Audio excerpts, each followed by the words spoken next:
peu d'œuvres dépassent le cadre du cinéma. Depuis 50 ans, à travers les films, les séries, les jeux vidéo, les romans, Star Wars s'est imposé comme la plus grande saga de toute l'histoire. Un pilier culturel qui a émerveillé et fait rêver plusieurs générations. Really amazing. It's really a roller coaster. It was fantastic.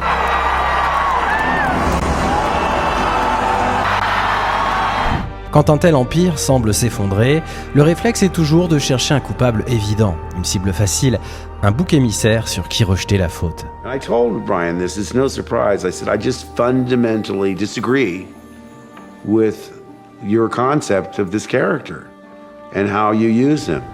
Aujourd'hui, dès qu'on parle de la saga, c'est pour critiquer la dernière trilogie. On fait la liste des projets annulés, on accuse Disney en boucle avec toujours les mêmes arguments. Et on prendrait presque du plaisir à détester un tel mythe. Are you going to play Obi-Wan Kenobi again? Yes. Mais s'arrêter à ça, c'est passer à côté du vrai sujet. La vérité, c'est que Star Wars n'est pas mort. La saga est juste devenue ce qu'elle combattait dès le départ.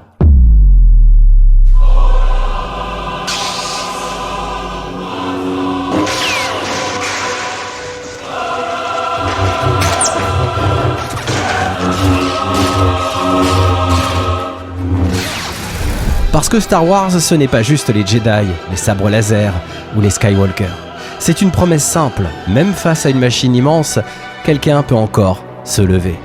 C'est Luke seul dans son désert, Leia debout face à l'Empire, Anakin écrasé par son propre destin, et Cassian au cœur de la révolte dans Andorre. Même Rey, malgré les défauts d'écriture de sa trilogie, porte encore cette idée-là, celle d'un être humain qui cherche sa place dans un monde beaucoup trop grand pour lui. Le vrai problème aujourd'hui, ce n'est pas qu'un film soit un peu moins bon qu'un autre, c'est que Lucasfilm est devenu littéralement cet empire. Une usine qui produit du Star Wars à la chaîne en oubliant l'essentiel.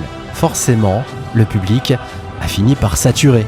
Cette lassitude des fans n'est pas de la haine, c'est de l'exigence. On est le seul public capable de subir une trilogie ratée à 4 milliards de dollars et d'en débattre encore 10 ans plus tard.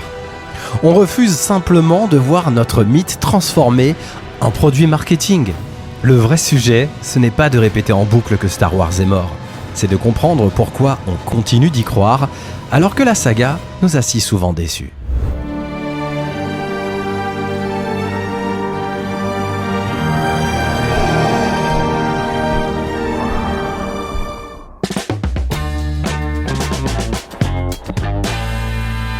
Avant de devenir un empire industriel, Star Wars, c'est d'abord l'histoire d'un jeune réalisateur fauché qui n'a pas les moyens de s'offrir les droits pour adapter Flash Gordon au cinéma.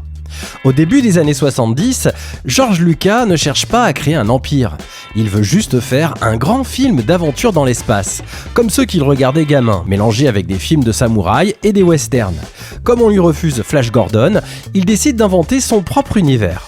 En 1973, il pose ses premières idées sur papier. À ce moment-là, rien ne ressemble au film qu'on connaît. Les noms changent, les rôles s'inversent. Luke, Han Solo et Leia n'ont pas encore leur caractère, ni une fonction. Lucas cherche une ambiance, un monde, avant de chercher une histoire. Les titres s'enchaînent sur ses cahiers, comme The Star Wars ou Luke Starkiller. Le studio de la Fox finit par accepter de payer le film, surtout parce qu'un des grands patrons croit en lui. Ce personnage est important! Mais avoir l'argent ne règle rien. En 1976, Star Wars est un projet un peu bizarre, trop cher, et mené par un réalisateur qui ne parle presque pas. Les acteurs sont des débutants, les costumes sont insupportables à porter, et personne ne sait comment fabriquer des effets spéciaux pour un film que l'entourage de Lucas ne comprend même pas. I want you to do some paintings of these scenes that I've done so that the studio can get a picture of what it is I'm talking about. When I turned in the script, I had about 5 or 6 drawings that I turned in with it also to say this is what it's going to look like. Le tournage commence en Tunisie pour créer la planète Tatooine. Le rêve se transforme vite en calvaire. Tempête de sable, moteur qui lâche, tension dans l'équipe.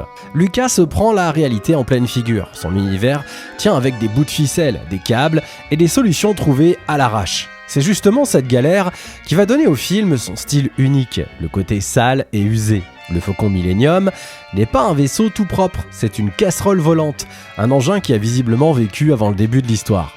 Il est bon pour la casse. Ouais, mais il fait du 0,5 au-dessus de la vitesse lumière.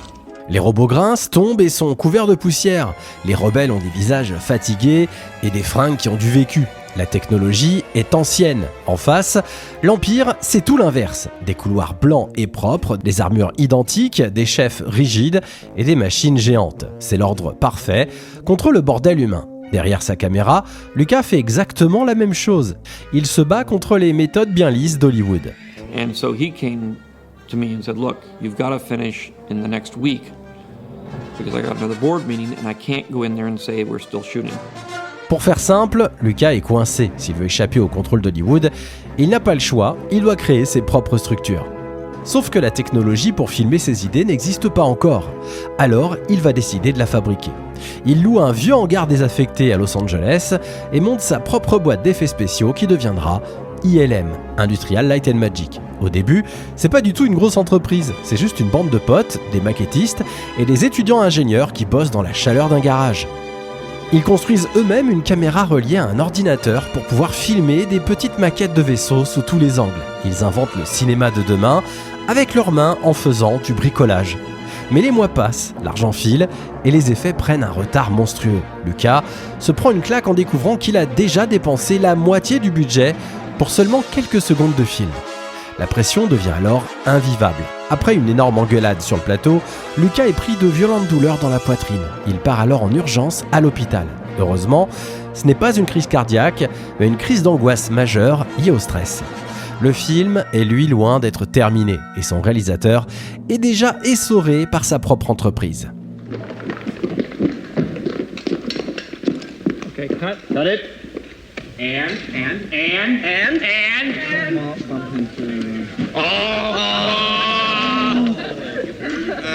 The mic was in frame.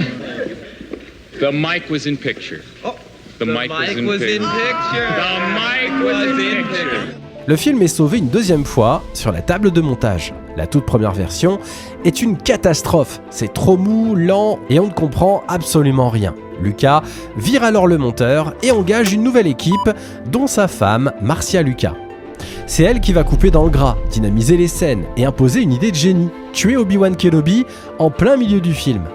Et ça change tout. Au lieu d'une simple fuite, la mort du vieux maître donne une vraie force à l'histoire.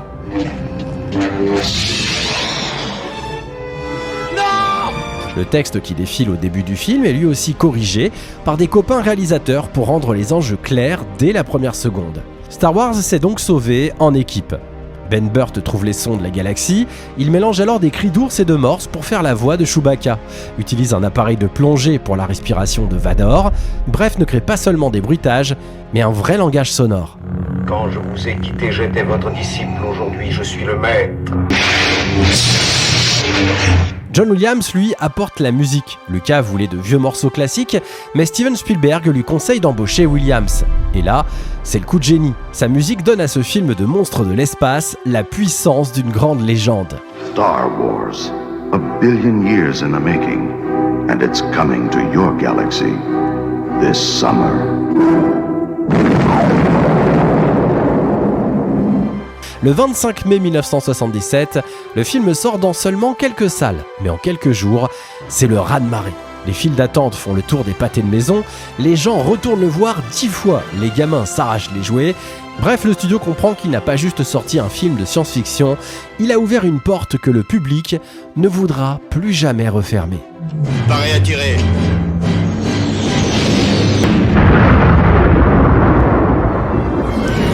Souviens-toi, Luke. La force est avec toi à tout jamais. Après le carton de 1977, la Fox exige immédiatement une suite, mais George Lucas refuse de bosser sous la surveillance du studio.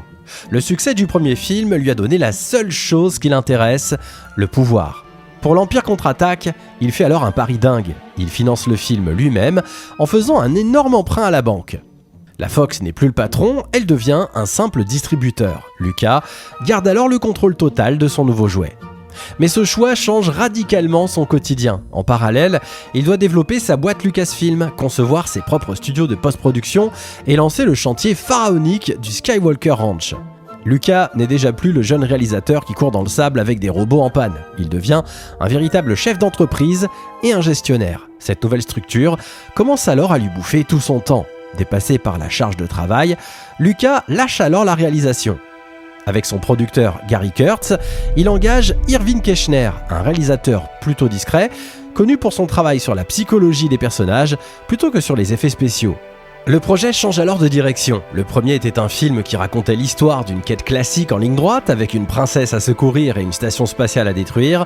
La suite fait exactement l'inverse. Le rythme ralentit, les héros sont séparés, envoyés dans la boue ou dans le froid et ils passent leur temps à douter. Dès l'ouverture, l'Empire écrase tout. Les rebelles creusent des tunnels dans la neige pour se cacher pendant que des machines géantes et sans visage les traquent. Visuellement, le message est clair, l'armée mécanique gagne du terrain. En coulisses, le scénario est un casse-tête. Lucas confie la première version à Lee Brackett, une figure du film noir. Elle livre son premier jet avant de mourir d'un cancer quelques semaines plus tard. Son texte était encore très loin de notre version. Yoda s'appelait d'ailleurs autrement, Luke avait une sœur qui n'était pas Leia, et Dark Vador n'était pas le père de Luke. Lucas doit alors intervenir. Il embauche Lawrence Kasdan, qui vient de boucler le scénario d'Indiana Jones et les aventuriers de l'Arche perdue. Avec le réalisateur, ils réécrivent l'histoire pour en faire un drame intime et surtout beaucoup plus sombre. L'exemple parfait de ce pari, c'est Yoda. Miser le cœur émotionnel du film sur une marionnette de moins d'1 mètre est un énorme risque. En production, l'équipe étudie alors toutes les pistes. Un enfant maquillé, une figurine et même un singe avec un masque. Ils finissent finalement par choisir le latex. Alors qu'ILM vient de prouver qu'on peut filmer des combats spatiaux ultra modernes, la scène clé du film repose sur un homme caché dans un trou sous le plancher, Frank Oz, qui parle alors à Mark Hamill avec une marionnette au bout du bras. Si le public voit un morceau de plastique au lieu d'un vieux maître Jedi, le film sera totalement raté. Le tournage sur le plateau de Dagobah est un enfer visqueux. Hamill joue tout seul au milieu de la fumée, de la flotte et des faux monstres. Le décor est entièrement surélevé pour que les marionnettistes puissent bosser en dessous. L'ambiance est tellement étouffante à cause des fumigènes que le réalisateur est obligé de diriger l'équipe avec un masque à gaz sur le visage. L'autre calvaire a lieu en Norvège, par moins 30 degrés. Une tempête de neige historique bloque alors les portes de l'hôtel de l'équipe. Pour ne pas perdre de temps, Kershner pose alors sa caméra dans l'embrasure de la porte de sortie et demande à Mark Hamill de marcher dehors, dans le blizzard, pour filmer les plans de Luke perdus sur Hoth. L'image transpire alors le vrai froid parce que l'équipe est réellement en train de geler. La production déménage ensuite dans les studios d'Elstree, en Angleterre. Et là, la malchance continue. Un incendie détruit entièrement le plateau voisin où Stanley Kubrick tournait Shining. L'équipe de Star Wars doit alors se serrer et reconstruire ses décors dans l'urgence. Les coûts explosent, les délais s'allongent, et comme Lucas paye toute sa poche, la banque commence à lui mettre la pression.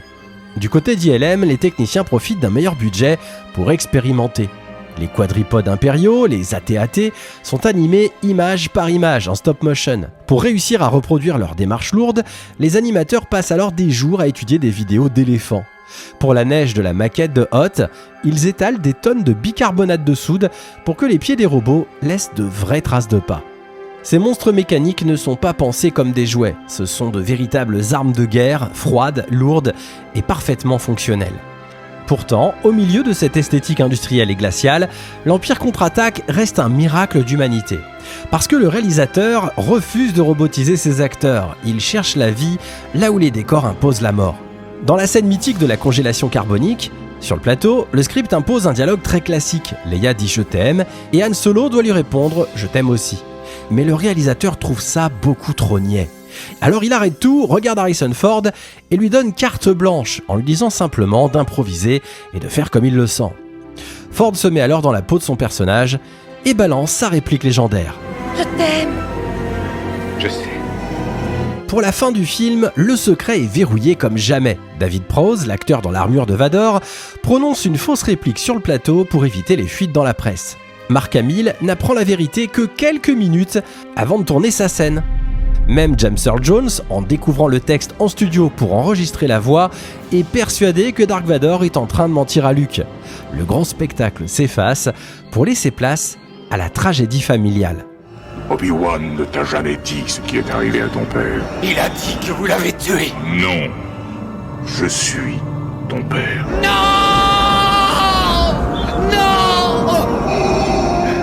À la fin du montage, le budget a dépassé les limites de plusieurs millions de dollars. Lucas doit alors retourner voir les banques et négocier série avec la Fox pour obtenir une rallonge sans abandonner ses droits sur les suites. C'est donc un kit ou double. Si le film ne marche pas à sa sortie, Lucas fait faillite et perd son indépendance. L'Empire contre-attaque sort en mai 1980. La presse est alors mitigée. Certains journalistes trouvent le film trop noir, incomplet et regrettent l'absence d'une vraie fin. Mais le public s'en fout complètement et prend d'assaut les cinémas. Les records pleuvent, Star Wars n'est plus un coup de chance, c'est désormais une saga. Lucas a gagné son pari. Il a utilisé sa liberté financière non pas pour copier son premier succès, mais pour prendre un risque artistique total.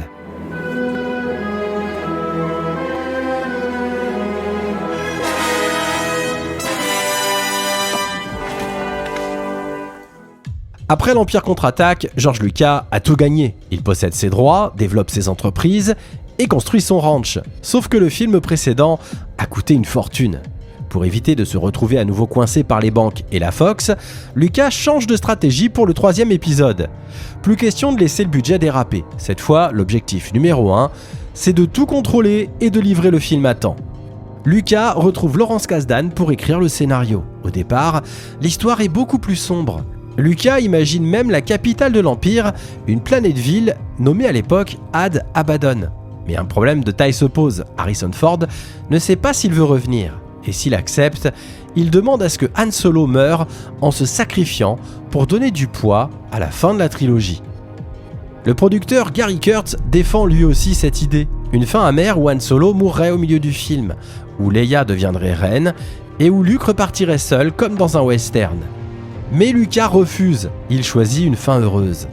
Han survit, Leia est la sœur de Luke, et l'histoire se termine par une fête de famille. Lucas veut un conte populaire et familial, mais il veut aussi protéger le business des jouets qui explosent en coulisses. C'est à ce moment-là que le producteur Gary Kurtz claque la porte, estimant que le marketing a pris le dessus sur le scénario. Star Wars n'est plus seulement un film, c'est une industrie qu'il faut désormais préserver. Pour ce 3e opus, Lucas veut frapper un grand coup. Il veut confier la réalisation à son meilleur ami Steven Spielberg. Mais c'est impossible.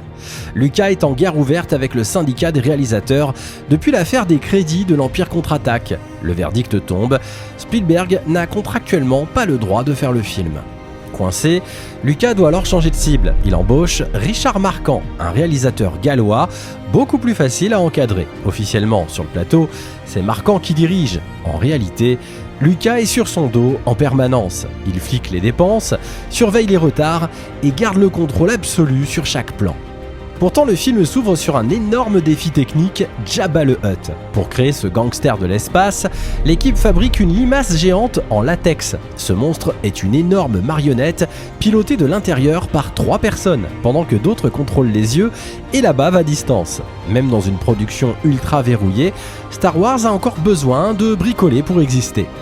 Côté look, Luke abandonne ses fringues blanches de fermier pour une tenue entièrement noire, qui rappelle celle de son père. C'est aussi là qu'apparaît enfin l'empereur en personne. L'acteur prévu au départ tombe malade juste avant le tournage. Lucas le remplace alors au dernier moment par un jeune comédien de théâtre, Ian McDiarmid. Après des heures de maquillage, il devient le visage de Palpatine. Tout se passe à présent comme je l'avais prévu. Le tournage commence en Angleterre en janvier 1982. La toute première scène dans le désert est d'ailleurs coupée au montage, alors qu'il a fallu reconstruire une partie du Faucon Millenium grandeur nature pour la filmer. Pour éviter que la presse ne vienne fouiner, la production utilise un faux titre, Blue Harvest. Officiellement, il tourne un film d'horreur. C'est sous ce nom qu'ils partent alors dans le désert de l'Arizona pour construire la barge de Jabba, un décor massif de 20 mètres de haut. Mais la franchise est devenue trop énorme pour rester secrète. Des photographes s'infiltrent et revendent alors leurs images aux magazines de l'époque. C'est ensuite le tournage des scènes d'Endor. Au départ, la bataille finale devait se passer sur la planète des Wookiees. Mais comme Chewbacca sait déjà piloter les vaisseaux, Lucas veut alors un peuple encore plus primitif pour battre la technologie de l'Empire, avec des flèches et des cailloux. C'est comme ça que naissent les Ewoks. Sauf qu'au lieu de guerriers primitifs, l'équipe crée des petits oursons tout mignons. Pour les gamins, c'est génial, et pour vendre des jouets, c'est une mine d'or. Le message de départ, l'humain contre la machine, commence alors à se mélanger sérieusement avec la logique commerciale. Le rôle de l'Ewok principal devait aller à Kenny Baker, l'acteur dans R2-D2. Mais comme il tombe malade, Lucas embauche alors le jeune Warwick Davis, âgé seulement de 12 ans, qui va calquer ses mouvements sur ceux de son chien pour donner de la vie au costume. Pour la poursuite en motojet dans la forêt, l'équipe utilise une astuce toute simple. Le caméraman marche lentement entre les arbres en filmant au ralenti à 1 image par seconde. Quand on passe alors le film à vitesse normale, on a l'impression que les motos foncent à 160 km/h. Là encore, c'est du bricolage de cinéma. Pendant ce temps, ILM gère la bataille spatiale et construit des dizaines de nouveaux vaisseaux en maquette. Pour régler les mouvements, les techniciens filment d'abord des brouillons avec des maquettes au bout des bras. Ensuite, chaque vaisseau est fixé sur une tige et filmé un par une caméra robotisée. C'est le sommet des effets spéciaux de l'époque. Des fonds bleus, des maquettes et des explosions réelles combinées à l'écran. ILM est déjà devenue une usine ultra efficace. Mais la vraie force du film se joue dans la salle du trône. C'est le face-à-face entre Luke, Vador et l'Empereur. L'histoire revient alors à son idée de base.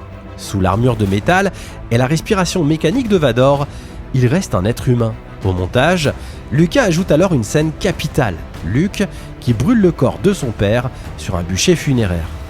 On sort du grand spectacle pour finir sur un fils qui enterre son père.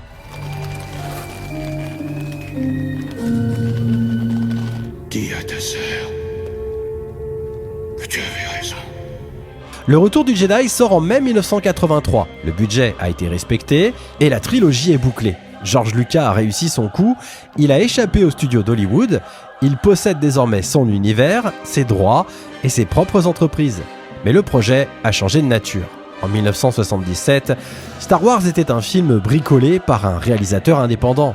En 1983, pour clore sa trilogie, Lucas a dû tout verrouiller et penser au marketing. Star Wars a commencé sa carrière en racontant l'histoire d'une rébellion contre l'Empire. Elle la termine en devenant elle-même un empire.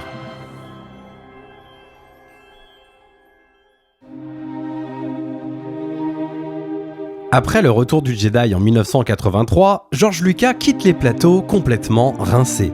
Star Wars lui a donné une liberté totale, mais ce projet l'a vidé. Son divorce lui coûte une fortune et pendant des années, il ne veut plus entendre parler d'une suite. Alors, il prend d'abord le temps d'élever sa fille, ce bébé qu'on voit sur ses épaules pendant le tournage de l'épisode 6. Il quitte la réalisation, mais pas le monde du cinéma. Pendant plus de 10 ans, il investit massivement dans la technologie. Il finance les effets numériques avec ILM, change le monde du son avec le système THX et revend sa division d'animation à Steve Jobs, celle qui deviendra plus tard Pixar. Lucas n'attend qu'une chose, que les ordinateurs soient capables de fabriquer ce qu'il a en tête depuis le début. Pendant ce temps, la saga continue de vivre sans lui. Dans les années 90, l'univers cartonne grâce à de nouveaux romans, des bandes dessinées et des jeux vidéo.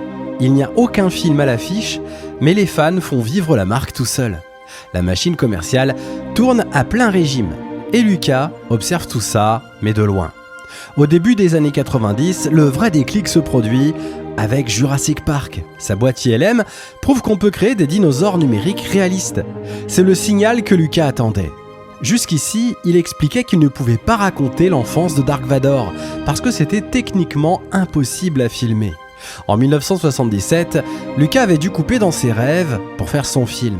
En 1999, la technologie allait enfin lui permettre d'agrandir le film pour y caser tous ses rêves. Today is my first day of writing the new Star Wars series. I'm all set. All I need is an idea. Lucas commence à écrire en 1994. Il décide de raconter ce qui s'est passé avant Luke et l'Empire. Le cœur de l'histoire change. On ne va plus voir un fils qui sauve son père, mais l'histoire d'un petit garçon innocent qui va finir par devenir le plus grand monstre de l'histoire du cinéma. Mais avant de lancer sa nouvelle trilogie, Lucas s'entraîne sur ses anciens films, les éditions spéciales de 1997, qui lui servent de laboratoire. Il retouche, modifie et ajoute des images de synthèse au milieu des plans de l'époque. Pour les fans, c'est évidemment une trahison, car les anciennes versions deviennent totalement introuvables. Une vraie rupture s'installe alors. À qui appartient un film aussi culte ? Aux réalisateurs qui veulent corriger ou au public qui l'a aimé tel quel à sa sortie ? Quand Lucas revient, il n'amène pas seulement une nouvelle histoire, il amène avec lui une immense machine industrielle. C'est un pari risqué. Après 16 ans d'attente, le public va découvrir que le grand retour de Star Wars commence avec un enfant sur Tatooine, des débats au Sénat, des taxes commerciales et un clown en image de synthèse nommé Jar Jar Binks.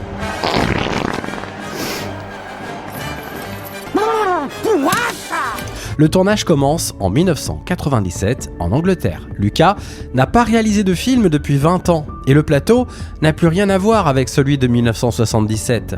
Presque chaque plan est pensé pour être modifié par ordinateur. La méthode artisanale est déjà morte, place au tout numérique. Même quand une tempête de sable détruit les décors en Turquie, exactement comme 20 ans plus tôt, la réaction n'est plus tout à fait la même. En 1976, Lucas faisait une crise d'angoisse. En 1997, son entreprise est tellement puissante qu'elle répare et est prête à filmer à nouveau en quelques heures. La machine s'est encaissé les coups. En post-production, ILM fabrique près de 2000 effets visuels. Jar Jar Binks devient le symbole de son époque. Le tout premier personnage principal entièrement numérique à jouer face à de vrais acteurs. Le public va détester le personnage, mais techniquement, Lucas vient de changer le cinéma pour toujours. Pourtant, réduire la conception du film à une simple prouesse technique est une erreur. Tout commence par le choix de casting le plus audacieux et le plus incompris de George Lucas, le petit Anakin Skywalker, incarné par Jake Lloyd. En 1999, une partie des fans rejette le gamin, le jugeant trop lisse, trop enfantin, ce qui revient à passer à côté de l'ironie dramatique de la prélogie. Le cœur émotionnel du film réside précisément dans cette pureté. Plus l'enfant est innocent, lumineux et choupinou, plus sa trajectoire vers l'obscurité devient tragique. Le spectateur est ainsi piégé. Nous regardons un petit garçon s'émerveiller devant la galaxie et fêter sa liberté, alors que nous savons tous qu'il finira enfermé dans l'armure noire de Dark Vador. Ce contraste est le moteur narratif le plus puissant de l'histoire. Pour entourer cette tragédie naissante, Lucas cherche une grandeur physique réelle. Pour donner corps à la noblesse de la planète Naboo, la production s'installe alors en Italie, investissant le monumental palais de Caserte à Rome. Le marbre, les perspectives géométriques et l'architecture baroque ancrent le film dans une faste historique tangible, loin du tout numérique. C'est dans cet écrin que se prépare la plus grande réussite artistique du film. Lucas confie la direction des combats au coordinateur des cascades, Nick Gillard. C'est lui qui invente de toutes pièces le style de combat des Jedi à leur apogée, une fusion athlétique entre le kendo, l'escrime et les arts martiaux. Gillard entraîne intensivement Ewan McGregor et Liam Neeson pour exécuter les mouvements à vitesse réelle, sans trucage en post-prod. Le résultat, c'est le choc Duel of the Fate, porté par la partition chorale de John Williams. La chorégraphie face à Darth Maul, interprétée par le cascadeur Ray Park, redéfinit à jamais l'art du sabre laser. C'est vif, violent et surtout tragique.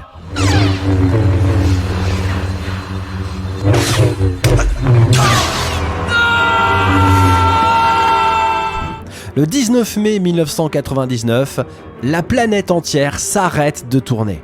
La menace fantôme déferle sur les écrans et provoque une hystérie collective sans précédent dans l'histoire du cinéma.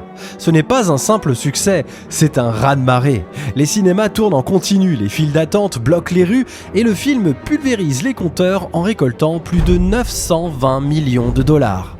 Le public se rue en masse pour découvrir les origines du mythe, la course de modules et la virtuosité des combats. Mais au cœur de ce triomphe commercial historique, une ligne de fracture violente est sur le point de s'ouvrir.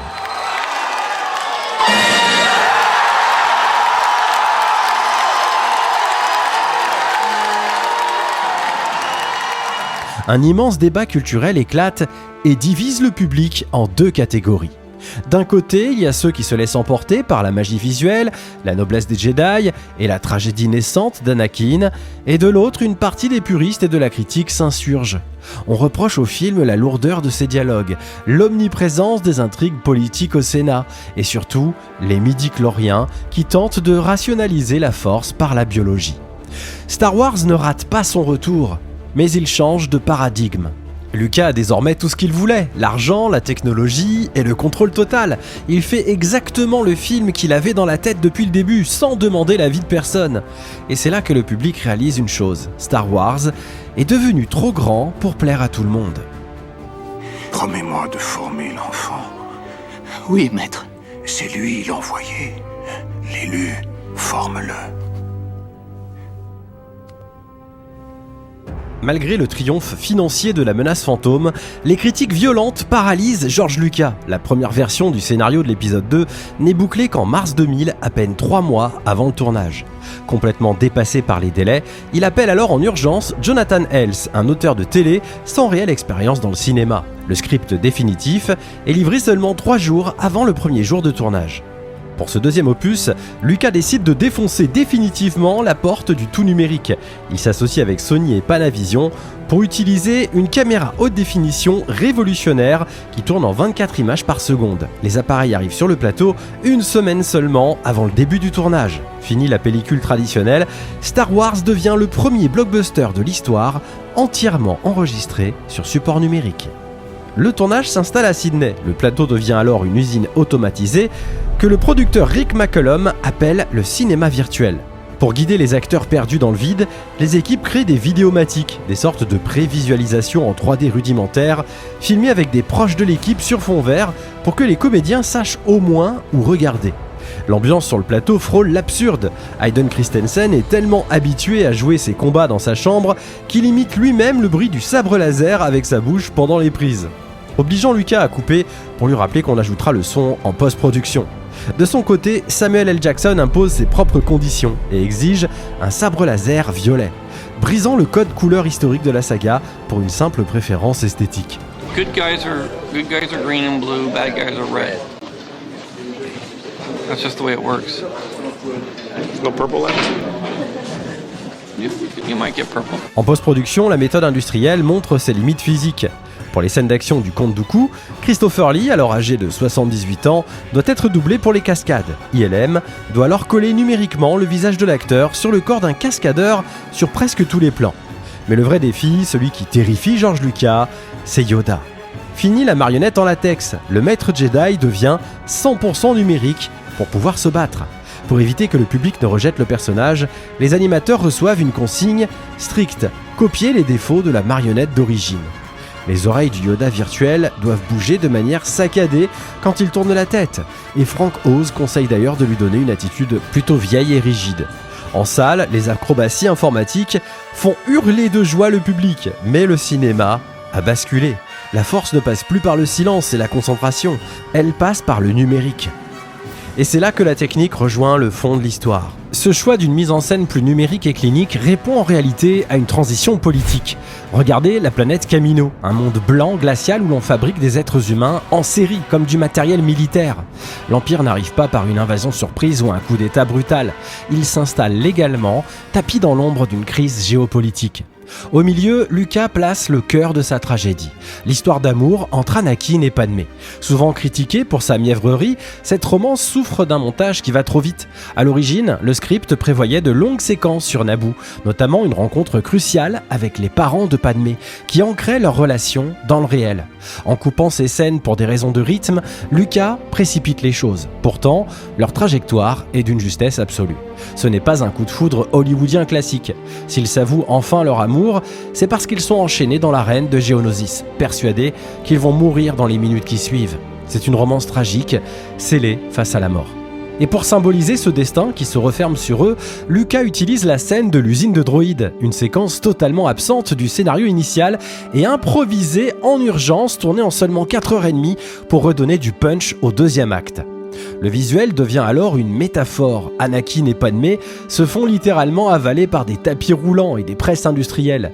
C'est le signal que l'engrenage est en marche. Les robots, les clones et bientôt leur propre destin. Car le point de bascule d'Anakin n'a rien d'un hasard. C'est de la douleur pure. Lorsqu'il retrouve sa mère sur Tatooine et qu'elle meurt dans ses bras, Anakin ne perd pas le contrôle par ambition. Il est submergé par la tristesse. Une détresse absolue qui se transforme instantanément en rage destructrice lors du massacre des Tusken. Je les ai tous tués. Même les femmes. Et aussi les enfants, tous. Je les ai égorgés comme des animaux. Je les hais. Ce traumatisme engendre alors une terreur panique, la peur viscérale que cette perte se reproduise avec Padmé. C'est cette faille psychologique, ce deuil impossible que Palpatine va méthodiquement exploiter.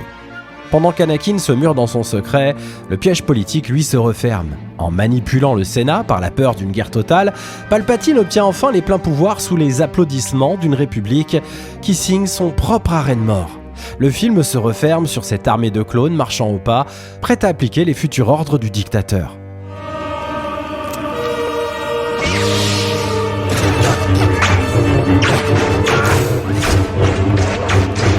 À sa sortie en mai 2002, l'Attaque des clones reçoit un accueil mitigé. Si la presse salue la bave visuelle de l'arène et le duel final de Yoda, les critiques et une partie du public détruisent les dialogues de la romance et l'omniprésence des fonds bleus. Au box-office, le verdict est sans appel. Le film engrange 649 millions de dollars dans le monde, un immense succès commercial, mais pour la toute première fois dans l'histoire de la saga, un film Star Wars n'est pas le numéro 1 de son année, détrôné par le premier Spider-Man de Sam Raimi et le Seigneur des Anneaux les deux tours. La formule Lucas montre alors ses premiers signes de faiblesse. Le public est divisé, la critique est sceptique, mais George Lucas n'a plus le choix. Le piège est en place, les pions sont placés, et la galaxie s'apprête à basculer dans son heure la plus sombre, l'heure de la revanche. Maître Windu, quelle bonne idée de venir vous joindre à nous. La fête est terminée. En 2005, George Lucas joue sa peau. Après les critiques mitigées des deux premiers épisodes, La Revanche des Sith doit être le film de la rédemption. Pourtant, en coulisses, ce chef-d'œuvre annoncé est un sauvetage de dernière minute. Au départ, Lucas veut ouvrir le film sur 7 batailles géantes. Pire, une fois le tournage principal bouclé, il réalise au montage que le basculement d'Anakin ne fonctionne pas. Ses motivations politiques sont floues, l'histoire du complot des Jedi ne prend pas.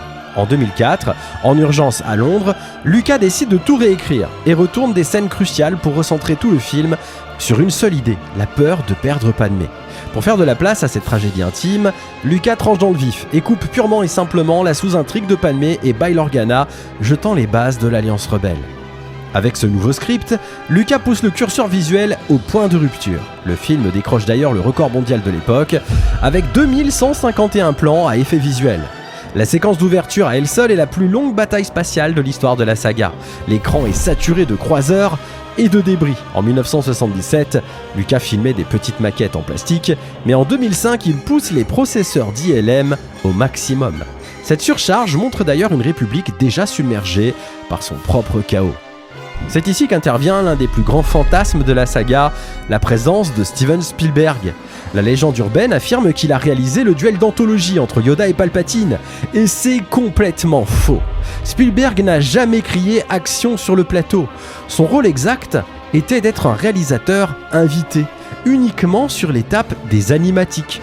Il est venu aider son ami Lucas à tester les nouveaux outils de prévisualisation 3D en dessinant virtuellement les mouvements de la bataille de Coruscant, de la traque sur Utapo et du duel au Sénat. Une aide technique de luxe, mais la mise en scène finale est bien celle de George Lucas. Pour incarner un Anakin plus mûr et massif, Hayden Christensen s'impose 3 mois de muscu à Sydney, avec 6 repas par jour, un gavage de protéines qui finit par lui faire gagner 11 kilos de muscles. A l'inverse, Christopher Lee, âgé de 82 ans, est expédié en seulement 2 jours de tournage à cause de son planning sur le Seigneur des Anneaux. Pour son duel face à Anakin, ILM doit alors coller numériquement le visage du vieux maître sur le corps d'une doublure cascade pour tous les plans larges. Le virtuel remplace déjà le vivant. C'est lors des reshoots d'urgence en 2004 que Lucas conçoit le véritable pivot du film. L'une des scènes les plus chocs de la prélogie, l'opéra. Pour ferrer définitivement sa proie, Palpatine ne lui parle plus de politique, il utilise le mythe de Dark Plagueis pour injecter un virus dans l'esprit d'Anakin, une promesse d'immortalité calquée sur sa seule obsession, sauver Padmé. La tragédie s'accélère et la bascule n'a rien d'idéologique, elle est purement désespérée. Face à Mace Windu, Anakin commet alors l'irréparable. Le geste est irréversible. L'effondrement, lui, est immédiat. Il ne choisit pas le mal par conviction, il passe le point de non-retour pour tenter de vaincre la mort. En quelques secondes, le héros de la République devient alors un homme brisé, agenouillé devant son bourreau pour devenir Dark Vador. Aucune limite à mort. répondrez au nom de Dark Vador. Levez-vous. Le général Grievous, c'est d'ailleurs le laboratoire de cet apocalypse. C'est un être vivant mutilé dont le cœur et les organes sont prisonniers d'une carcasse de métal. Pour doubler ce monstre, Gary Oldman refuse le rôle au dernier moment pour ne pas violer les règles de son syndicat d'acteurs. C'est donc Matthew Wood, le superviseur du son, qui décroche le rôle en envoyant une cassette anonyme sous le faux nom d'Alan Smithy. Grievous est le prototype direct de Dark Vador. Il montre comment la guerre détruit la chair pour la remplacer par des circuits. Un délire technologique qui contamine toute l'armée de la République. Dans tout le film, aucune armure de clone n'existe physiquement. Absolument tous les soldats sont en images de synthèse.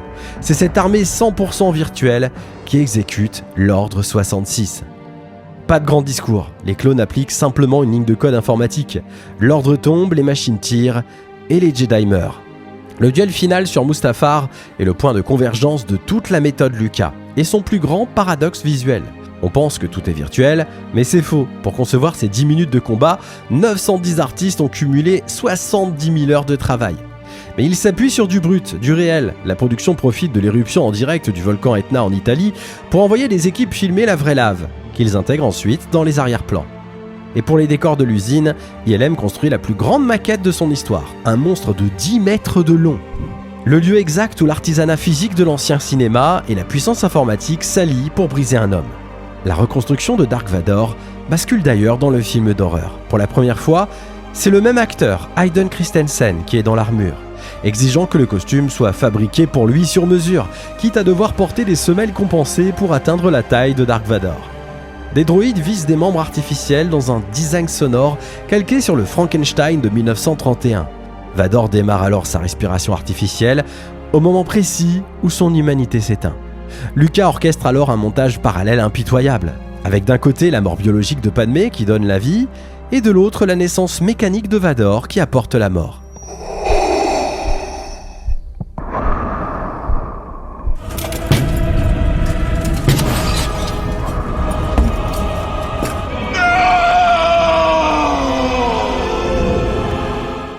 Lorsque le film sort enfin en mai 2005, c'est un triomphe absolu.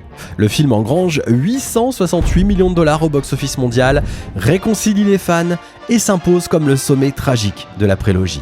La revanche des Sith boucle la boucle, sa cohérence thématique est d'ailleurs indiscutable. Lucas a utilisé sa puissance financière et sa technologie pour filmer la naissance d'une machine politique et humaine. Mais le cinéma artisanal de Lucas s'est fait dévorer par son propre outil. Le créateur s'est enfermé dans sa propre machine numérique et la porte s'est refermée sur lui. Tu étais l'élu, c'était toi!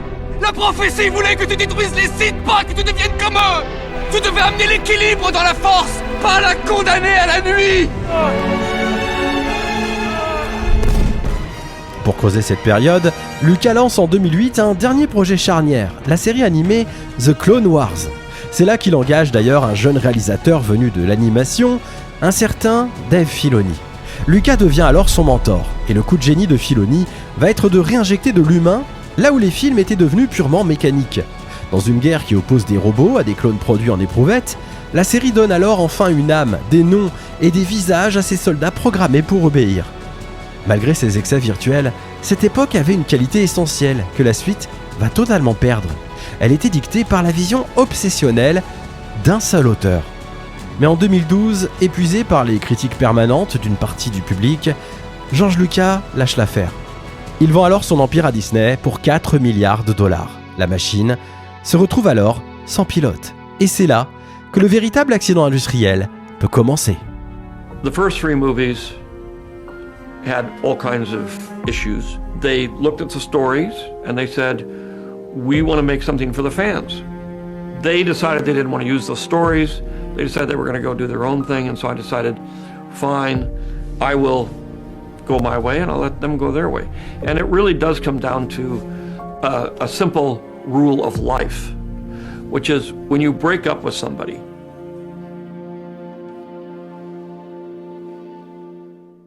Le crash de la post-logie ne date pas de l'épisode 8 ou 9. Le ver est dans le fruit dès le premier jour, en octobre 2012, lors du rachat de Lucasfilm par Disney. Pour légitimer la transaction à 4 milliards de dollars, Disney commence par racheter les synopsis originaux que George Lucas a rédigés pour sa propre suite. Mais le nouveau propriétaire veut du familier, du rétro, du rassurant pour les marchés financiers. Les ébauches du créateur sont alors immédiatement écartées. Pendant des années, Lucasfilm a tenté de masquer la panique en interne.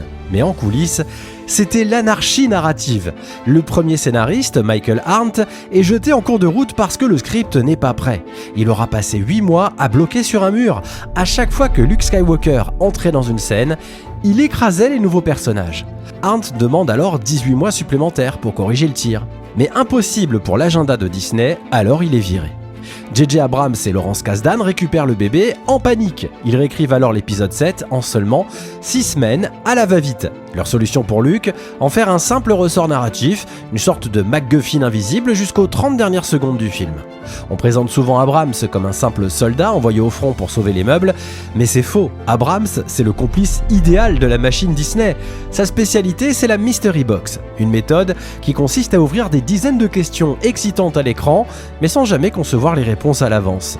Dans l'épisode 7, il lance des pistes majeures sur les parents de Rey ou sur l'identité de Snoke, puis il quitte le navire sans laisser la moindre feuille de route. En 2021, il avouera lui-même en interview qu'avoir un plan global sur une trilogie est en fait un point crucial et qu'il a appris la leçon à ses dépens. Un aveu d'amateurisme hallucinant pour une franchise de cette taille.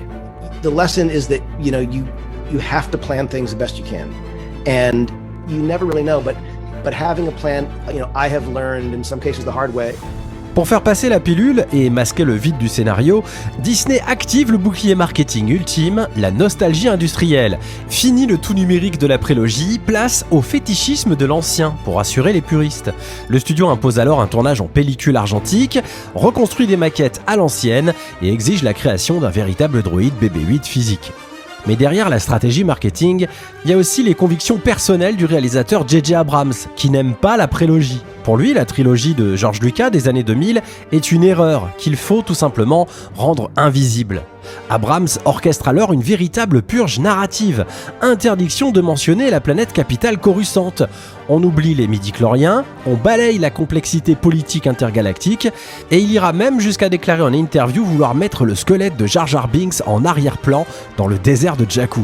Abrams fait mine de croire que la galaxie s'est figée en 1983. En voulant réparer une prétendue anomalie, il ampute Star Wars de la moitié de sa mythologie pour flatter la frange la plus toxique de la fanbase.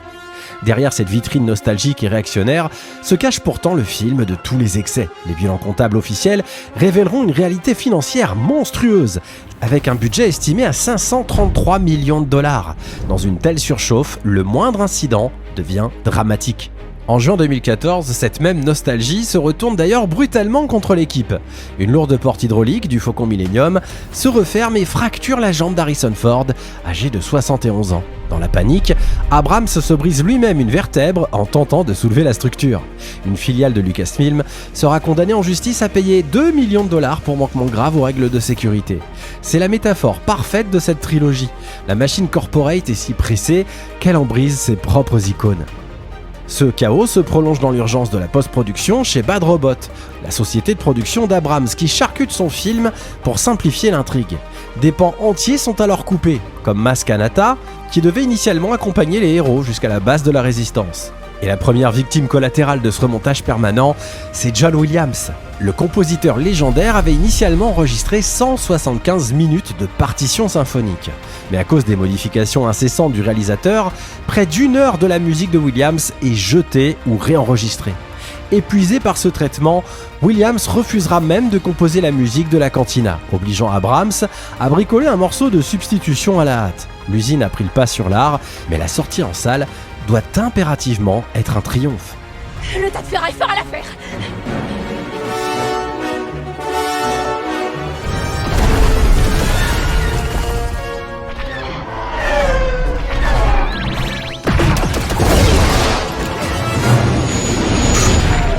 Pour masquer le vide du scénario, Disney déclenche alors un rouleau compresseur publicitaire absolument démentiel.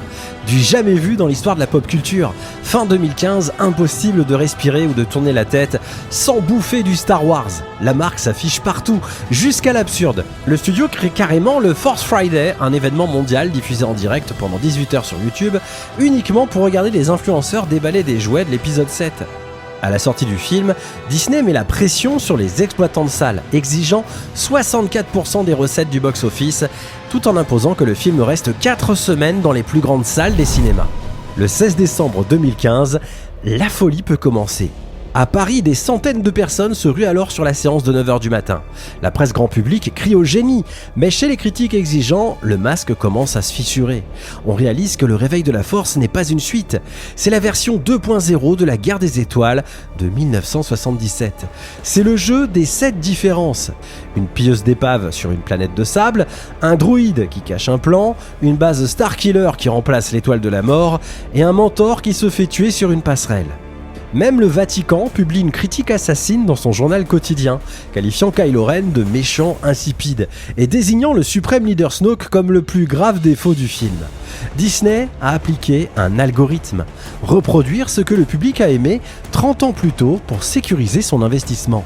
La nostalgie n'est alors plus un sentiment, c'est un produit manufacturé à la chaîne. Mais aujourd'hui, les langues se sont déliées. Dans ses mémoires, The Ride of a Lifetime, le PDG de Disney, Bob Iger, avouera tout. Il confirme d'abord le cynisme absolu du rachat. Lors de la toute première réunion de travail au ranch de Lucas, avec Kathleen Kennedy et J.J. Abrams, le créateur de la saga comprend en direct que ces histoires sont jetées à la poubelle. Iger écrit noir sur blanc: George s'est senti trahi. Quand Lucas découvre enfin le film, son verdict est sans appel, il n'y a rien de neuf. Mais surtout, Iger avoue avoir imposé un calendrier intenable pour des raisons purement financières. Il confirme qu'il a catégoriquement refusé de repousser la sortie du Réveil de la Force, malgré les supplications répétées de Kathleen Kennedy et de J.J. Abrams qui réclamaient désespérément du temps pour écrire un scénario décent. C'est l'aveu final. L'impératif financier a délibérément écrasé le temps de la création. En transformant le mythe en un produit de consommation, calibré et sans plan global, Disney a réussi son coup en bourse, mais a condamné sa propre trilogie. Les fondations artistiques étaient déjà fissurées avant même le premier clap de tournage. Tu veux m'aider? Oui, je t'aiderai.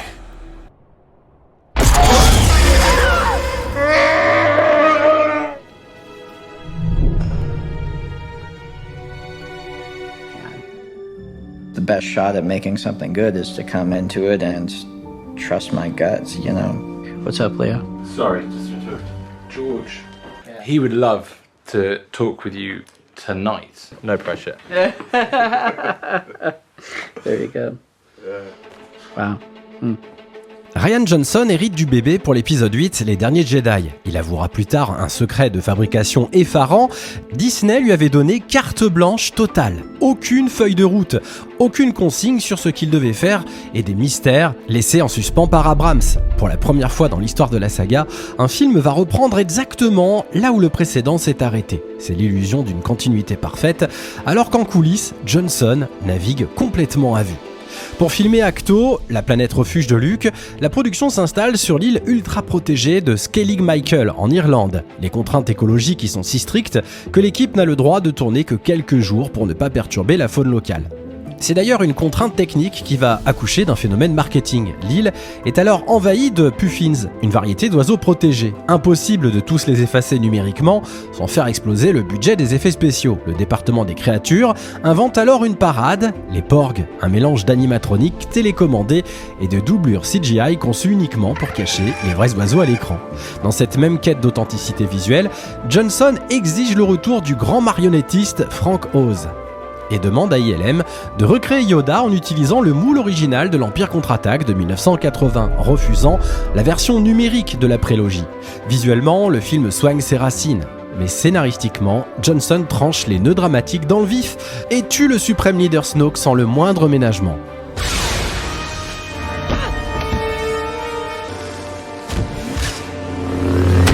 Pendant que Rian Johnson s'amuse avec sa page blanche et ses marionnettes, le chef opérateur Steve Yedlin pousse les curseurs esthétiques au maximum, notamment dans la séquence centrale de la salle du trône de Snoke, un décor minimaliste immense, saturé d'un rouge écarlate texturé. Et c'est du plus bel effet. La scène de combat des gardes prétoriens est pensée comme un sommet de chorégraphie physique, mêlant cascadeurs d'élite et effets pyrotechniques réels. Mais l'urgence de la production rattrape la virtuosité. Dans le montage final, les analystes techniques repéreront une erreur de VFX majeure. Lors d'un corps à corps avec Rey, l'un des cascadeurs tient 2 dagues. Pour éviter qu'il ne poignarde logiquement le personnage, l'une des armes est purement et simplement effacée numériquement en post-production. La forme a donc pris le pas sur la rigueur. Le film culmine visuellement sur la planète Crète. La production pose ses caméras dans le désert de sel de Salar de Uyuni en Bolivie. Le concept graphique est une merveille. Une croûte de sel blanc qui, une fois déchirée par les glisseurs de la résistance, révèle un sol rouge sang. C'est sublime, cinégénique et presque poétique. Tout comme la fameuse manœuvre Doldo. Pour la première fois, ILM orchestre un crash en vitesse lumière, représenté par un flash monochrome blanc et un silence absolu de plusieurs secondes en salle. Un choc esthétique et sonore incroyable pour les spectateurs. Mais cette maestria visuelle cache une trahison conceptuelle. Elle brise instantanément toutes les lois physiques établies en 40 ans de l'or Star Wars. Si un seul croiseur en hyperdrive peut pulvériser une flotte entière, alors pourquoi l'Alliance ne l'a-t-elle pas fait contre l'Étoile de la Mort ?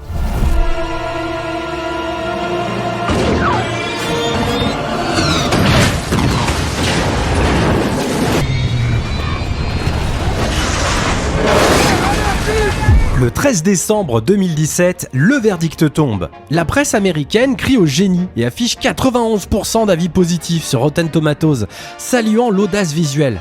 Mais le public, lui, décroche violemment. La note spectateur s'effondre à 49%. Le pire score de toute l'histoire de la saga. Les puristes hurlent à la trahison devant cet humour omniprésent, calqué sur la formule Marvel et la déconstruction psychologique de Luke Skywalker. Des dizaines de milliers de fans en colère vont alors signer une pétition pour exiger le retrait pur et simple du film du canon officiel. L'algorithme de la nostalgie commence sérieusement à se gripper et les chiffres parlent d'eux-mêmes. Même si le film rentre dans le club des milliardaires, il accuse une chute vertigineuse par rapport au réveil de la Force, passant de 2 à 1,3 milliard de dollars de recettes mondiales. Une perte sèche de 700 millions de dollars entre les deux films.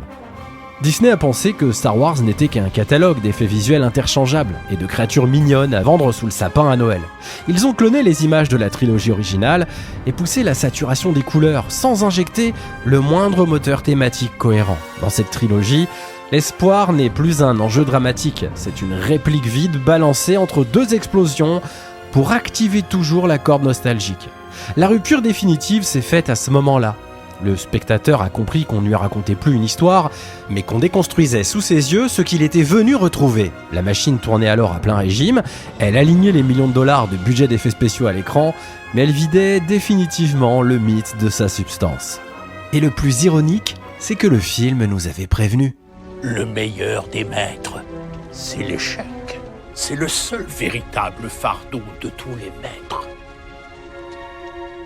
Sauf que face à l'échec public et à la fracture historique des fans, Disney n'a absolument rien appris. Si l'épisode 7 était un braquage, et l'épisode 8 une guerre civile, l'épisode 9 est le moment où l'usine Disney s'effondre sous son propre poids. À ce stade, la machine n'essaye même plus de faire du cinéma, elle essaye de survivre à sa propre date de sortie, décembre 2019.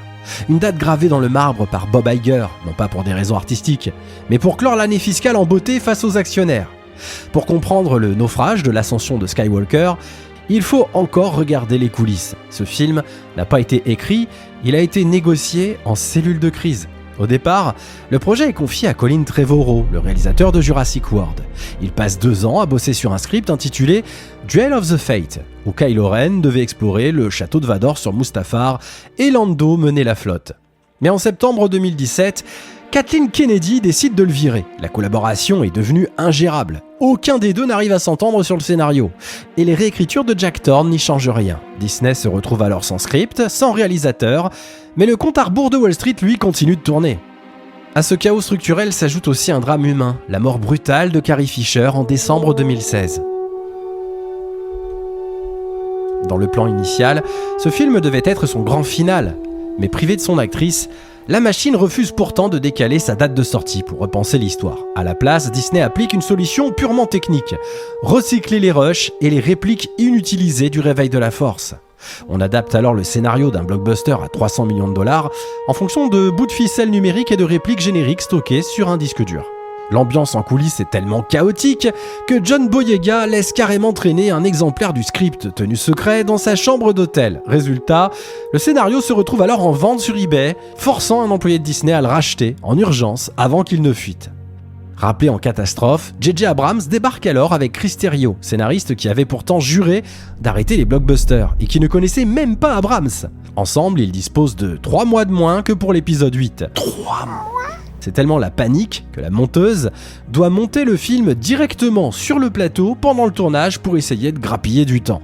Et l'histoire, elle est réécrite et modifiée en cours de production. Les scènes détaillant le retour de Palpatine sont constamment remaniées parce que jugées hors sujet par l'équipe. Même la scène finale du baiser entre Rey et Ben Solo est tournée dans le doute. Abrams filme une version avec et une version sans, avant de trancher à la dernière minute au montage. C'est là que la faillite thématique et morale devient totale. Au lieu de tenir bon, le studio capitule face aux segments les plus toxiques des fans de la saga. Prenez le personnage de Rose, incarné par Kelly Marie Tran. Après l'épisode 8, l'actrice subit une campagne de harcèlement en ligne massive, raciste et misogyne. La réponse de Disney ? Réduire son temps d'écran à une misérable minute dans l'épisode 9, contre plus de 10 minutes dans le film précédent. Le scénariste Chris Terrio tentera de se justifier en expliquant que c'était un problème technique lié à l'intégration des images d'archives de Carrie Fisher. Mais au final, le signal envoyé est dévastateur. Le studio a mis son personnage à l'écart pour apaiser les trolls. Et pour remplacer Snoke, Abrams s'appuie sur le bouton de secours ultime. Il ressuscite l'empereur Palpatine. Une décision d'une paresse scénaristique historique résumée à l'écran par la réplique devenue le mème ultime de la presse à l'époque. D'une manière ou d'une autre, Palpatine est revenu. The dark side of the Force is a pathway to many abilities some consider to be unnatural. Le film ne prend même pas la peine d'expliquer comment. Il faudra attendre la novélisation officielle, sortie plusieurs mois plus tard, pour apprendre qu'il s'agissait en fait d'un transfert d'esprit dans un corps de clone. Pire, le message galactique de Palpatine qui lance toute l'intrigue du film n'est même pas dans le long métrage. Disney l'a diffusé en exclu lors d'un événement virtuel sur Fortnite. Le cœur narratif de Star Wars est donc devenu un outil de cross-marketing pour ados. Même Ian McDiarmid avouera plus tard, en 2025, qu'il était conscient des remous provoqués par son retour. Rien n'empêchera le retour des Sith. Mais le public, lui, n'a pas vu de plan B. Il a vu juste un studio complètement à la ramasse. Et ce ne sont pas des suppositions de fans, c'est l'actrice principale elle-même, Daisy Ridley, qui avouera plus tard à la télé que le studio a navigué à vue jusqu'au bout. Au début, on lui a dit qu'elle était liée à Obi-Wan Kenobi. Dans l'épisode d'après, on lui disait qu'elle n'était personne. Pour finalement lui annoncer en plein tournage du dernier film qu'elle était la petite fille de Palpatine. C'est le degré zéro de l'écriture. L'héroïne d'une saga à plusieurs milliards découvre qui elle est en même temps que le spectateur, parce que personne n'avait pris le temps de trancher la question avant de lancer la trilogie. Au box-office, le film passe péniblement la barre du $1 milliard pour s'arrêter à 1,07 milliard de recettes mondiales. Si le film génère 300 millions de dollars de bénéfices nets, pour Disney et Star Wars, c'est l'alerte rouge. En 3 films, la saga a perdu la moitié de ses revenus et de son public. Les critiques de la presse sont historiques. 51% d'avis positifs sur Rotten Tomatoes, la pire note absolue pour un film principal de la saga. Who are you? I'm Rey. Oh God. No. No! Rey Skywalker. No!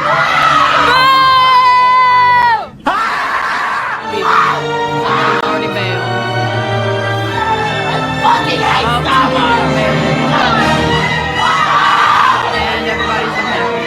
La postlogie s'achève donc dans un silence de mort créatif. Disney a essoré la marque en seulement 4 ans, mais chassé des salles de cinéma, Star Wars va retrouver son salut là où personne ne l'attendait, sur le petit écran. Fin 2019, Disney lance sa plateforme de streaming et confie les clés du camion à un duo improbable, Jon Favreau et Dave Filoni. C'est la naissance de The Mandalorian.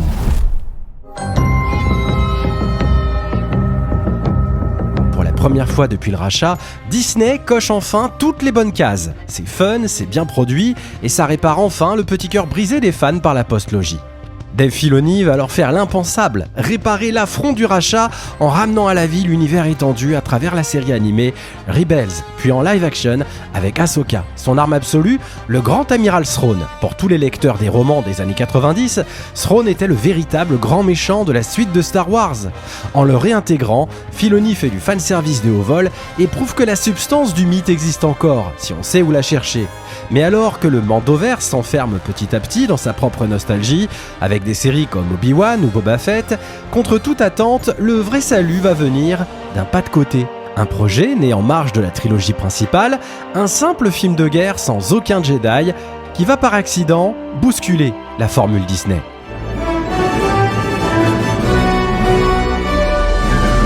Sur le papier, Rogue One coche toutes les cases du produit dérivé inutile. C'est un film entièrement construit autour d'un simple détail, expliquer une seule ligne du texte déroulant d'un nouvel espoir. La définition même du projet cynique dicté par une logique de studio. L'idée ne vient ni de Kathleen Kennedy, ni de Disney. Elle vient de John Knoll, vétéran d'Industrial Light and Magic, superviseur des effets visuels, co-créateur de Photoshop et surtout l'un de ces artisans qui connaissent Star Wars de l'intérieur depuis des décennies. Knoll regarde cette ligne du film de 1977, des espions rebelles ont volé les plans de l'Étoile de la Mort. Et il y voit un angle tout simple, raconter le casse impossible qui précède la guerre des étoiles. Juste l'histoire de ceux qui ont permis au premier film d'exister. Et pourtant, Rogue One va devenir l'accident heureux de l'ère Disney. Le seul film de l'ère moderne qui réussit à retrouver instantanément le cœur battant de Star Wars. Comment ? Eh bien par un choix radical. Le film relègue les Jedi, les Skywalker et les destins royaux au second plan. Pas de magie pour sauver les meubles. La caméra refuse de lâcher les espions, les soldats et les gens brisés. Des types conscients qu'ils seront sûrement déjà morts avant la victoire. Pour réaliser ce pari étrange, Lucasfilm choisit Gareth Edwards, le réalisateur de Monsters et du Godzilla de 2014, un fan pur jus, au point d'avoir fêté ses 30 ans en s'offrant une nuit en Tunisie dans la maison qui avait servi de décor à Luke Skywalker sur Tatooine.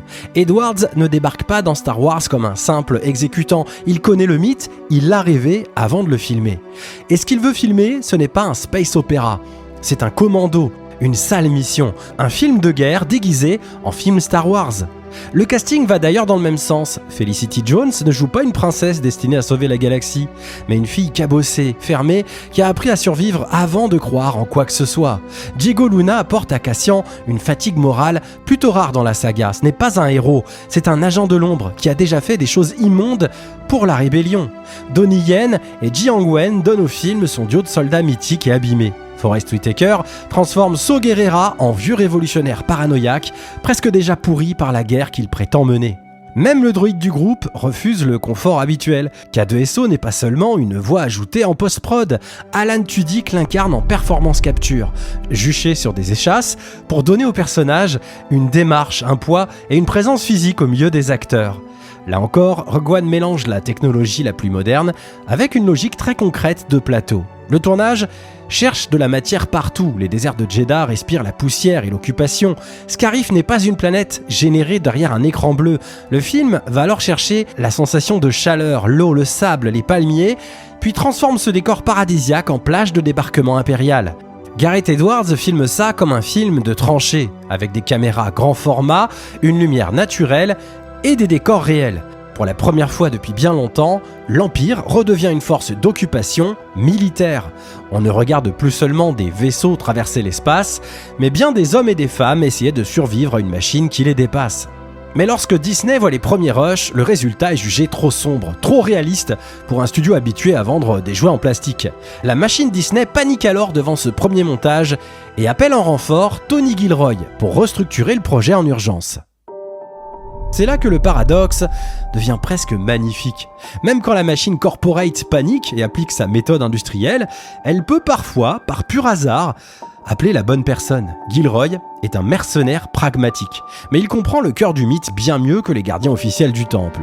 Il ne vient pas pour édulcorer le film, il vient rendre sa tragédie implacable.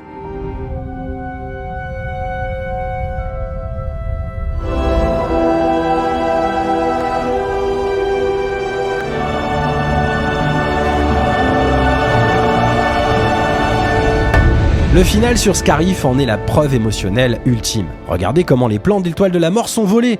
Ils ne sont pas arrachés par des héros mythologiques au sommet de leur puissance. Ils sont transmis physiquement, presque de la main à la main, par des corps qui s'effondrent les uns après les autres. Chaque seconde gagnée, chaque vie fauchée sur cette plage ou dans les coursives du vaisseau de commandement rapproche Luke Skywalker de son tir final.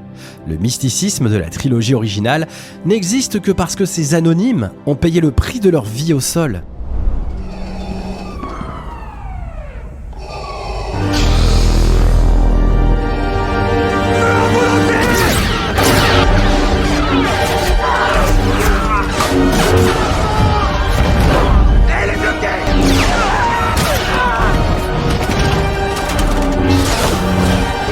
C'est pour ça que la scène du couloir avec Dark Vador fonctionne si puissamment.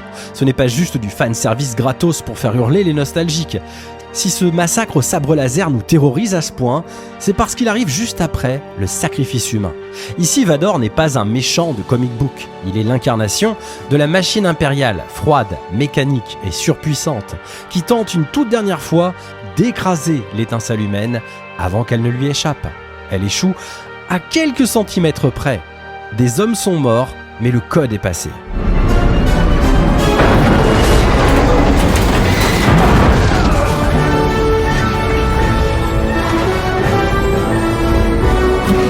Rogue One a prouvé une chose essentielle. Star Wars peut encore fonctionner, et même atteindre des sommets, sans s'appuyer sur une nostalgie creuse ou des figures de Jedi. Le film nous rappelle que la rébellion est d'abord une histoire d'hommes, poisseuse et douloureuse. Même si Rogue One est un accident heureux, né du chaos d'une production hors de contrôle, la suite va changer la donne. Disney vient de donner les clés de la maison à Tony Gilroy. Et ce que le cinéaste va faire de cette liberté va dynamiter définitivement l'univers de George Lucas. Parce que si Rogue One prouve que Star Wars peut fonctionner sans artifice, Andor va prouver que ce n'était pas un hasard.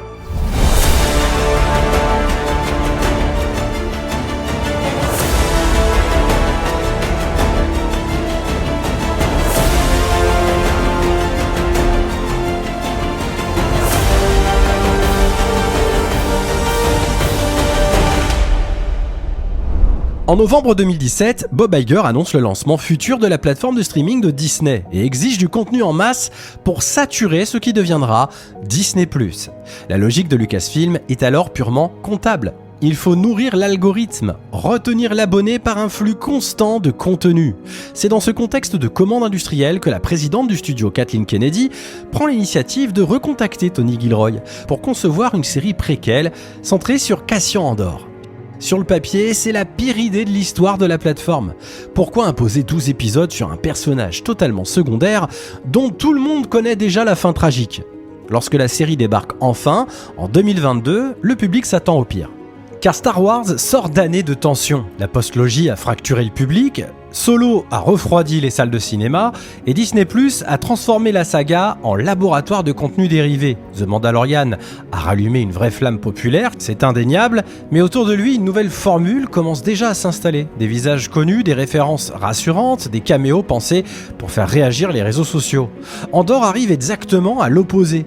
Pas de Jedi, pas de sabre laser, ni de grandes révélations nostalgiques toutes les 20 minutes. Gilroy refuse de jouer selon les règles habituelles de Disney. Il utilise le budget d'une multinationale pour fabriquer une série politique, adulte, presque hostile à tout ce que Disney+ attend normalement de Star Wars. I was like, wow, no one is ever going to do a show about revolution and fascism and colonialism and imperialism and sacrifice and about people who get ground up and forgotten to make something happen. I'm really into that opportunity.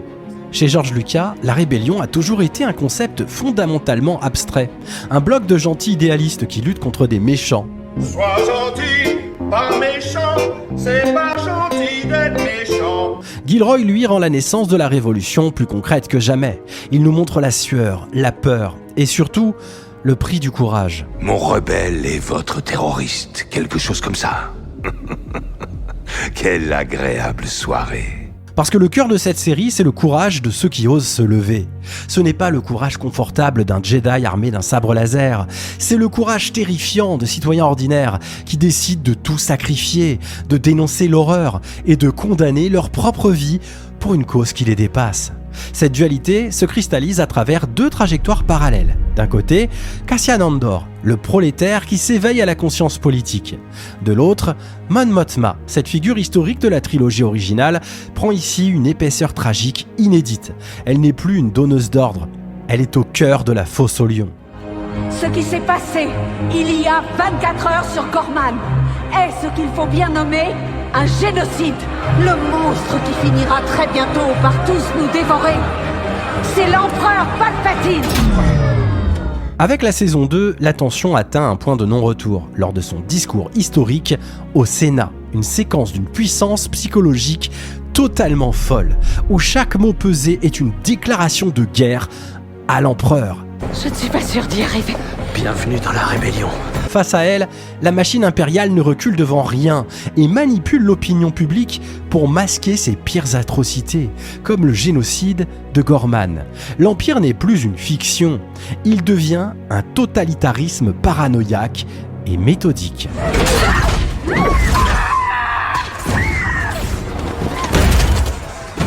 Mais face à la terreur, la réponse de Gilroy est un courage simple et direct. Face aux manipulations de l'Empire, la série montre des moments de pure solidarité populaire. Le moment fort de cette révolte reste le discours posthume de Marva, la mère de Cassian, pendant ses funérailles sur Ferrix. Projeter cet hologramme géant qui hurle à sa communauté de combattre le fléau, ça réveille tout le monde. Ce ne sont pas des soldats entraînés qui se soulèvent, ce sont des ouvriers, des mères de famille, des gens ordinaires qui, armés de courage et de pierre, décident de se battre. C'est facile pour les morts de dire aux vivants de se battre. Et peut-être que c'est vrai que ce combat est perdu d'avance. Si je pouvais tout recommencer, je me réveillerais plus tôt. Comme ça, je me battrais contre ces pourritures. Mort à l'Empire! Le changement n'est pas juste dans l'histoire, il est d'abord dans la fabrication. Pour produire ces séries, Disney utilise le fameux volume, ou Stagecraft. C'est ce grand dôme d'écran LED qui permet de tourner en studio sans jamais se déplacer.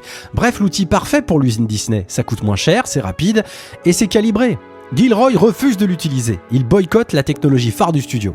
Pour Andor, il impose un retour au cinéma à l'ancienne. L'équipe construit alors un décor gigantesque de plusieurs pâtés de maison pour la ville de Ferrix.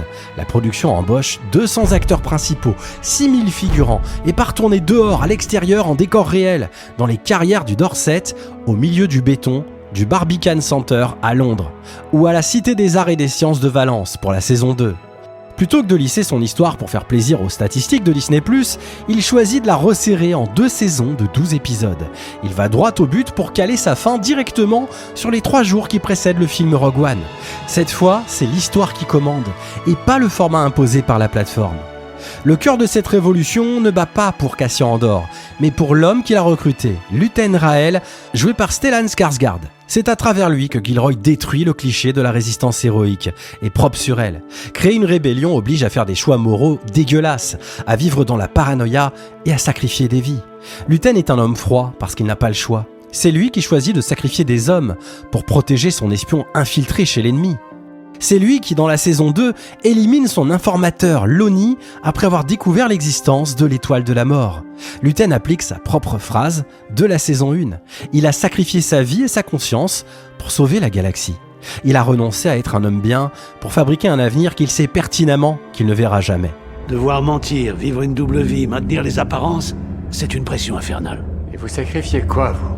J'ai renoncé à l'espoir de connaître la paix de l'âme et j'ai fermé mon cœur à la lumière. Je me prive d'une vie aujourd'hui pour assurer des lendemains que je ne verrai jamais de mes yeux. Vous me demandez ce que moi je sacrifie ? Je sacrifie tout ce que j'ai. La fin de la série refuse de lui offrir une mort héroïque à l'ancienne. Traqué par Dedra Meero, Luten choisit de se poignarder avec une dague de sa collection plutôt que de risquer de parler sous la torture.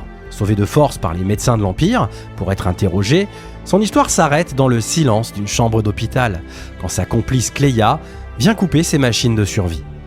Luten meurt alors dans l'anonymat total, éliminé par son propre réseau pour protéger les secrets de la rébellion. Comme le dit Tony Gilroy, Il n'y a pas de Yavin sans Luthen. Rien de tout cela n'existerait sans lui. Mais personne ne sait qui il est. Les vrais responsables des révolutions sont la plupart du temps oubliés par l'histoire. Et la vraie réussite de Tony Gilroy, c'est d'avoir ancré cette histoire politique dans le respect total de l'univers de Star Wars. Loin de rejeter ce qui existe déjà, la série se connecte parfaitement avec la chronologie de la série d'animation Star Wars Rebels. Tout est lié. Quand la saison 2 fait intervenir le célèbre Escadron Gold, les fans savent que c'est cet escadron qui vient sauver Mon Mothma après son discours contre l'Empire. Andor raconte la préparation politique de cette rupture alors que Rebels montre la fuite et Rogue One montre le sacrifice final. C'est là que se fait la connexion parfaite entre Gilroy et Filoni. On présente souvent Tony Gilroy comme l'outsider cynique qui se fout de Star Wars.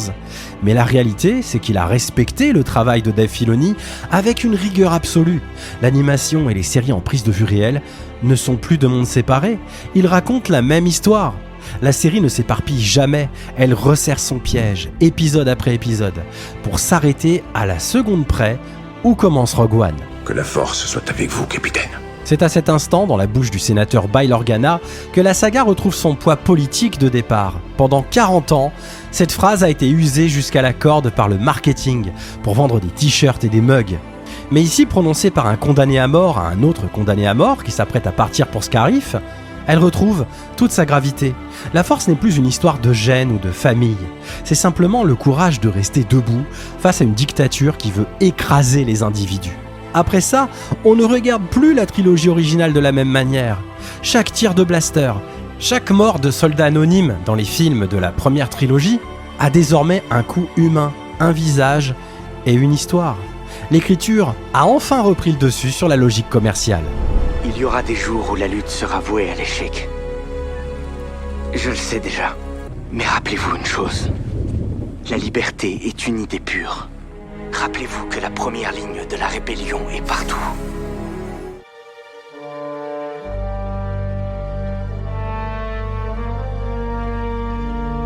George Lucas aurait-il dû vendre sa saga ?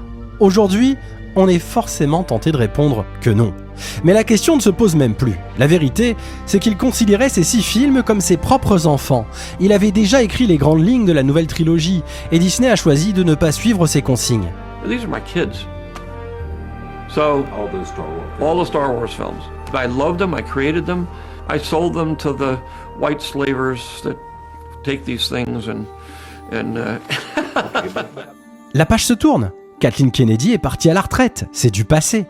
Le nouveau boss de Lucasfilm, c'est désormais Dave Filoni. L'espoir doit forcément venir de lui.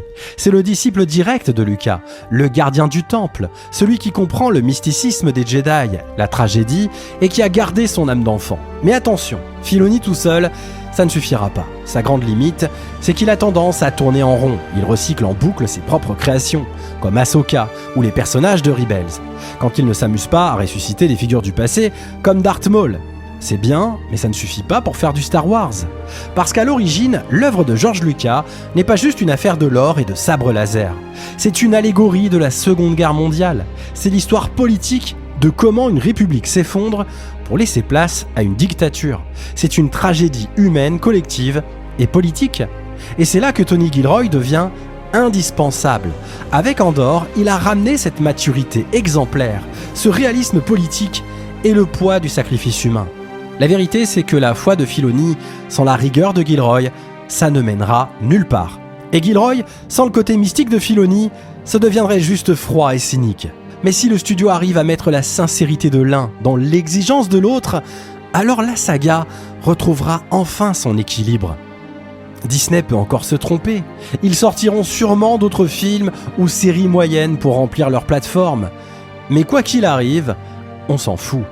Car tant qu'il y aura des auteurs pour raconter des histoires honnêtes et un public assez exigeant pour y croire encore et refuser la nostalgie paresseuse, l'étincelle ne mourra jamais. Star Wars ne sera jamais une simple usine. Ce sera toujours un empire, mais un empire immortel.